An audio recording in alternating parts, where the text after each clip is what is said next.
Hello. In this video, I'll be going over how to set up a custom domain for your NAS or home server. This is a follow-up guide to setting up secure remote access on your NAS or home server using Tailscale. If you do not have remote access set up, please watch my guide linked in the description before following along with this. With remote access set up, let's go ahead and add our custom domain. So the first step is to get our domain. If you already have a domain, feel free to skip to the next chapter. If you need a domain, there are plenty of affordable options such as Cloudflare, Squarespace, or Namecheap, just to name a few. So go ahead and pick one of those, find the domain that you like, and then we can go ahead and register our domain with our DNS, which in this case, we're going to be using Cloudflare. So go ahead and head over to cloudflare.com. If you don't have an account, go ahead and create one for free. And then we can go ahead and get our domain set up. So once you have your account, when you first log in, you'll be greeted with a page similar to this one. If you did purchase your domain through Cloudflare, then you'll actually see your domains already listed. And if that's the case, feel free to skip ahead to the next chapter. Let's go ahead and add our domain here. So for me, that's transwarphub.com. Just double check that, this is spelled correctly and it's the domain that you want, and essentially the domain that you have access to. We can leave everything else as is for now. So let's go ahead and continue. And then it'll ask us to select the plan. I'm just going to go ahead with the free plan as that's more than what I need for my purposes. But if you do need some of these other features, feel free to select the plan that works for you. Let's go ahead and select that. And then this process might take a few minutes potentially, so I'm gonna go ahead and skip and I'll be back with you once this is all set up. Cool. So Cloudflare has gone ahead and pulled all of our DNS records, and we can kind of select which ones we want here. So for the purpose of this guide and accessing our NAS or home server through our domain, we don't actually need all of these custom DNS records, default DNS records. So I'm going to go ahead and delete them. So I'm going to go ahead and delete them here. And then let's go ahead and continue to activation. Yes, and we'll just confirm that we don't need all the DNS records. Cool. And then the next step is essentially to add our name servers. So again, I use Squarespace, so I'm going to go ahead and go over to squarespace.com, log into my account, and under domains, under DNS and domain name servers, we need to update the name servers. And once we do that, we essentially just need to get our name servers from Cloudflare. So those are these two values here. So I'll go ahead and copy and paste these over into Squarespace. Now that that's updated, if we go back into Cloudflare, we can continue. And essentially, it will say that this might take, potentially up to a day. Personally, it's never taken me more than a couple minutes. But just in case, I'll go ahead and skip to once that's set up. And if your process does take quite a while, you may just need to follow along with the rest of the steps once that's complete. Once our domain setup is complete, you should be able to see it over in the Cloudflare dashboard. So I'm gonna go ahead and go into my domain, and I'll head over to DNS. And here we can see that since we deleted all of our records before, we don't have anything here. So let's go ahead and set up some records just so we can access our NAS. So I'm going to be setting up two records. The primary services I want to access are Immich photos, as well as my Jellyfin media servers. So let's go ahead and add a record. We're going to use A-type records. And then essentially for the name, you can name this whatever you want, but just for my purpose to make it easy, I'll name this one Immich. And then we can see here, this will be the full domain. And then in terms of the IP address, so this is actually what we need from the last guide on setting up Tailscale. So if you are using Tailscale, it'll be the exact same. If you're using another way of remotely accessing your NAS or home server, you'll just need to use whatever equivalent IP address. So if we head over to our Tailscale dashboard, I have my NAS set up here, and essentially we just need to point this to our NAS IP. So I'll go ahead and copy this IP here, and I will use this as the IP, and then make sure that we turn off the proxy status, since essentially we don't need this to be proxied, and it won't actually work if it is. So we can leave everything else as is. Go ahead and save that one, and then we can see it here. So let me go ahead and add Jellyfin as well. And if you do need other aliases to other services, feel free to add whatever you would need. So let me go ahead and add these. Now that we have those all set up, let's head over to TrueNAS and get our reverse proxy all configured.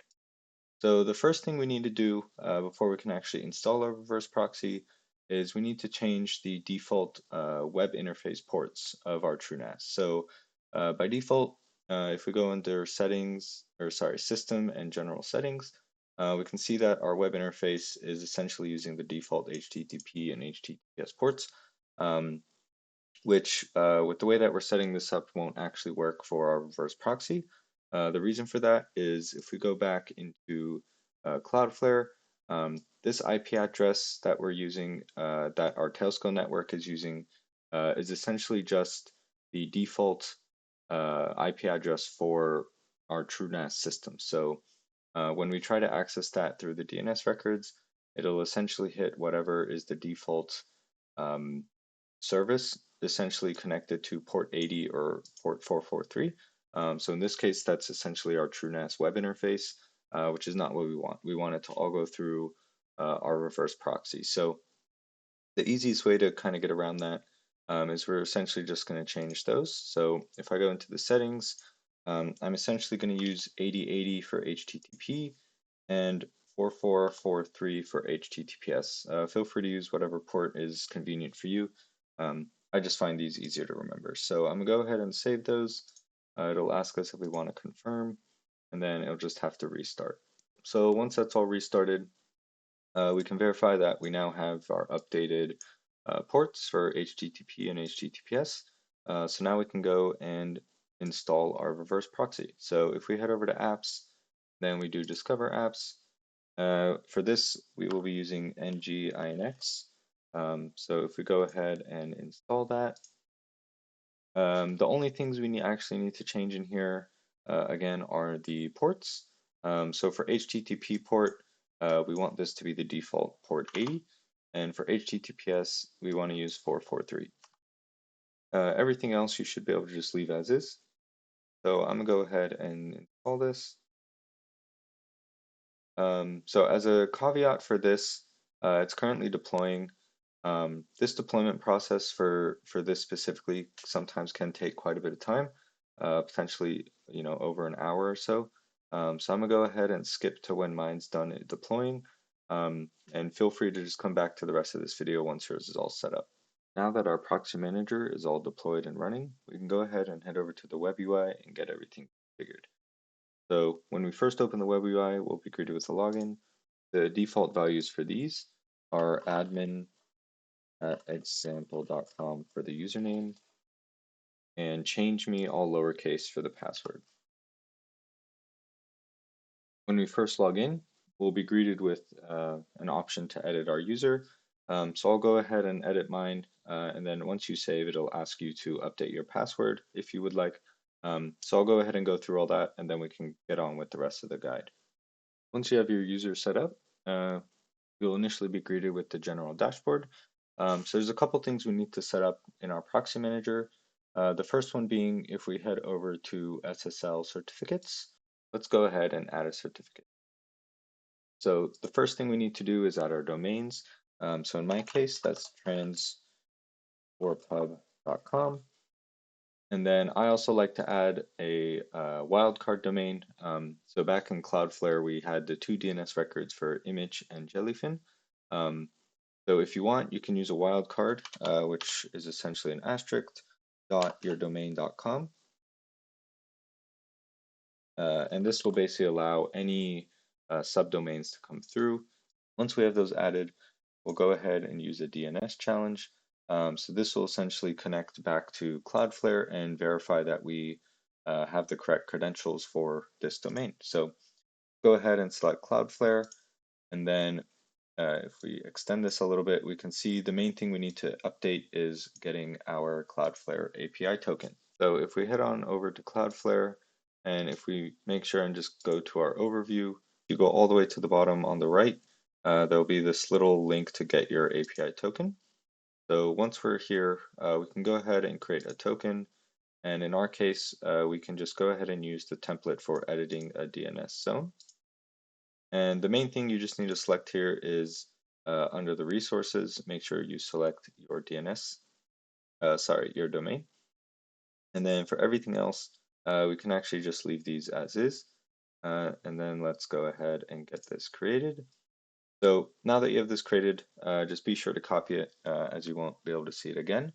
So let's go ahead and copy that. And then if we go back to our proxy manager, we can just update that here. Cool. So now that that's updated, just agree to terms of service, and then we can go ahead and save.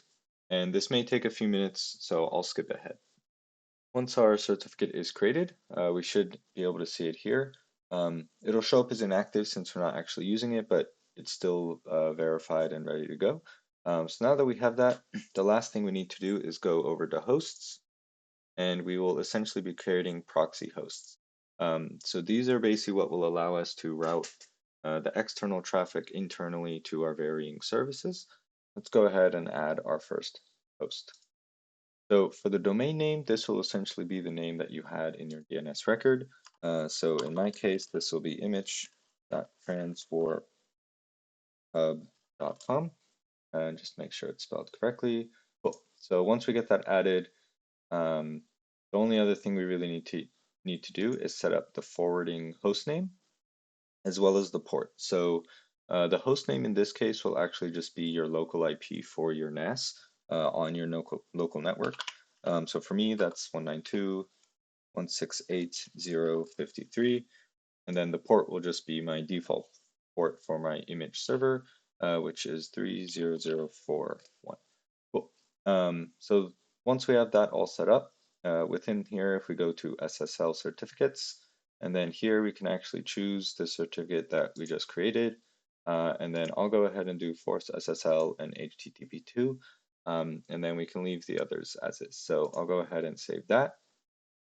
And that's it. Now that we have our first host added, we're all set up to use image.transwarphub.com to access our NAS. So in order for this to fully work, just remember you do need to be connected to your Tailscale network. So I'm currently connected on my computer. And just to test it out, if you go ahead and click on the source, it should successfully bring up the service that you entered. So in my case, this is my Immich server, and I know that it's working. So that's pretty much the end of this guide. If you want, feel free to add more DNS records and more proxy hosts for any one of your various services that are on your NAS or home server. And thank you for watching, and I hope you have a great day.